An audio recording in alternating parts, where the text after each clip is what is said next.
We're in our second round of Legacy, the best format in the entirety of Magic, even if Wizards of the Coast don't believe. We've got a very similar hand to last time, except that we actually have, well, we have a Thalia. Well, it's not that similar. We have a Cavern and a Mom. That's all the similarities, really. But we have a Thalia, and Thalia is very good against, well, the majority of Legacy. So we're going to keep this hand. They have moved to 6. They're thinking, waiting.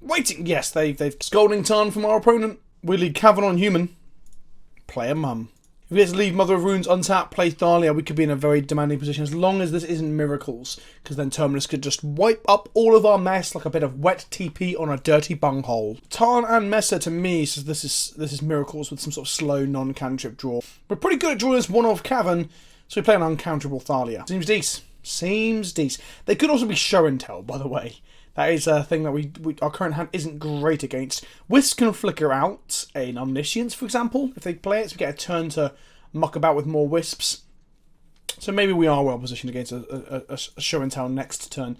They unlikely cannot do it this turn unless they have Summon Spirit Guides, which they don't. So three fetch lands, no cracks. Interesting. We're going to get in for 2. And then to actually use our mana, we're going to play a Wisp. We have 2 more in hand. If this gets countered, we don't feel too bad about it. At this point, in case of the fear of, a Terminus, we cannot commit anything. This is the end of turn brainstorm to put Terminus on top of their library. It very well could be. The frustrating thing is they might have done that anyway, regardless of what we've just done. So perhaps what we just did was wrong. This is almost definitely Miracles now with these basics. These basics are lovely, by the way. The Gateway basics from Dominaria. Yes. And then predict. Oh. So they don't have the Terminus in hand right now, then. They predicted us and named Plains. This is why you should do a split of Plains and Snow-Covered Plains to get a slight percentage on the predict metagame against Miracles. One of their one-off Supreme Verdicts or 2-off Supreme Verdicts would be pretty bad right now, so we're hoping they don't wrath us. They portent themselves, which again could be setting up a Terminus for our turn, but they don't have an untapped white source at the moment, so they might be looking to have a land in hand that they need to play here. Okay, are we getting Terminus? That is the question. No Terminus. Not bad. Not bad at all. Let's go to combat and hit them for 5. Play a land in our second main phase, and we're going to play an Eighth of Isle. I could play out Fire and Ice here, but I just think it's going to get countered. They're going to have a Force of Will in hand they didn't want for the Wisp because they were relying on falling back on an impending Terminus. They want to wrap up our creatures with a Terminus, and use a Force of Will to force things like this that they can't deal with the Terminus. There is the Terminus. They dug hard and deep, and they found it eventually. Any order will do. Any order. They crack their Tarn, they get a basic island, and they cast back to basics. Okay, that doesn't really affect us much here, as we only have the Cavern. That's pretty good. Kind of a waste of a turn in some ways. The most powerful non-basic land of all, the Eighth of Isle, does untap and is not affected by this. So I'm going to play a Wisp here, because we need a threat on board. We can also use the Wisp to flicker our Cavern of Souls if we have to use it, to untap it, essentially, and allow us to reset the creature type on it as well. So I could have reset it there to name Elemental for next turn, but I don't want to play the second Wisp. I want to use that Wisp to protect the first Wisp from Plowshares using our Vial. We're 2 turns away from doing that, though. Our lovely Back to Basics Miracles player untaps over there. Some of their planes are beautiful. Some of their islands are just fugly, Council Judgment isn't really what we want to see here. They probably named the Eighth of Isle, I'd imagine. They did. They did. Eighth of Isle is gone. Next turn I'm going to go for it with playing the Fire and Ice and equipping it. If they've got a Force of Will, they've got a Force of Will, and I'll feel quite sad about that, but there you go. The reason they wouldn't use their Force up until now is because they might have had this to deal with the Vault anyway. It looks like they didn't have the Force of Will. They don't have white mana up for the Plowshares right now either, so we're going to at least get to connect with this once, which is pretty good. We are tapping our Cavern for that, but I think it's worth it. Hitting them for 7, drawing a card, taking them to 2. Feels good. Feels good. The great thing about having Fire and Ice in play and their Council Judgment down is that they probably don't have another Council Judgment, and our Fire and Ice makes all creatures from here on out a threat. Even our Mother of Runes can be like, the mum that comes around and tells you off for bullying their son, like my mum used to do when I got bullied. Okay, there's the Plowshares, that's fine. Flicker Wisp to reset our Cavern. Equip Sword of Fire and Ice to Wisp. Does it go? Yes, it does! We're going to name human so they cannot counter our Thalia. I'm fully expecting Snapcaster Plowshares here. That's what I'm expecting now. Or just a Hardcast Terminus. Okay, sure. Okay, uncounterable Thalia that we can protect with Caracas seems pretty strong. Okay, they got 1 card in hand. I hope it's not Snappy. They're about to draw their second card. But can that last card beat a chunky Thalia carrying a sword of fucking and fisting? Can it? Can it do it? Oh, they get a 1. There's only a few cards that really get them there here. Any Wrath. There you go, there's another Wrath. Return Thalia to my hand. Let's do that rodeo all over again. The Mishra's Factory are pretty sweet here. Okay, let's play Thalia. Let's resolve Thalia. Let's equip Thalia. Let's play Karakas. Choose to keep the untapped one. Right, let's try again. Do you have another way to deal with chunky Thalia and the sort of wealth and value?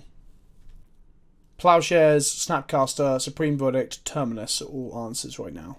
A second copy of Council Judgment, or maybe even a Wear Tail doesn't get them there, to be honest. They think long and hard. And we sit there. It's not really 5p territory because we're quite far ahead. It's not like they're ahead on resources, like they've got a handful of cards. They've got 2 cards and we've got 1. And that card's Batterskull. I've heard this card's quite good. If they got Snappy Plowshares, I'd do it in our turn to buy them more time. We play over Shard and Port and we swing. Does the Chunk Master General get there? No, it's Snapcaster Plow. Okay. They're going to plow our Thalia. We're going to put Thalia back in hand. That resolves. Thalia is now back in hand. And now I think we play Batterskull. I guess it opens us up to a random mainboard Wear Tear. No, I think we keep going with what we're doing. We can also port here, which is very important. If we take them off white.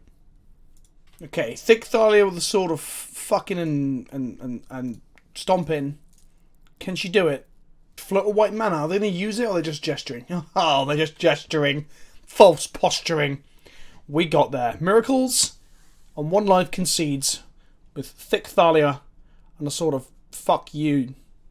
I am denied about bringing this disenchant in for back to basics and counterbalance just in case you get stuck behind one of them. I hope I don't regret that. We've got a thread of removal spell, a violence and mana denial. We keep this. Wasteland isn't that great against miracles because they tend to play like 1 Tundra or 2 Tundras. And then 1 or 2 Volks if they're splashing red. It's a good chance they take Force out on the draw. No. Our Vile acted as a 1 mana Hymn to Turok there, getting rid of Snapcaster Mage and Force. They now have actual counterspell up as well if they're playing it. Let's try the second Aether Vial. No, counterspell gets it. Wop wop. The sadness real, but they are down to 3 cards in hand, so it's not too bad. That is unfortunate. The chance of them having counter magic for it though is slim. If their last 2 cards are Force and a blue spell, I feel really bad, but we're going to Council Judgment that Monastery Mentor without a doubt. If they back to basics us, we'll also feel pretty bad, but not terrible because we get to Wasteland their Tundra.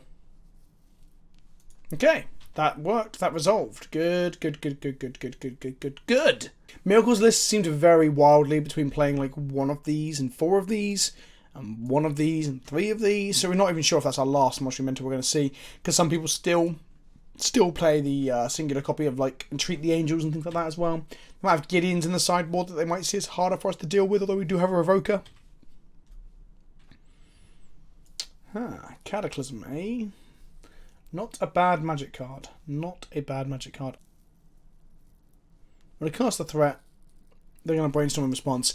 We want to get a threat down, preferably holding on equipment, then we can Cataclysm. That's where we want to be.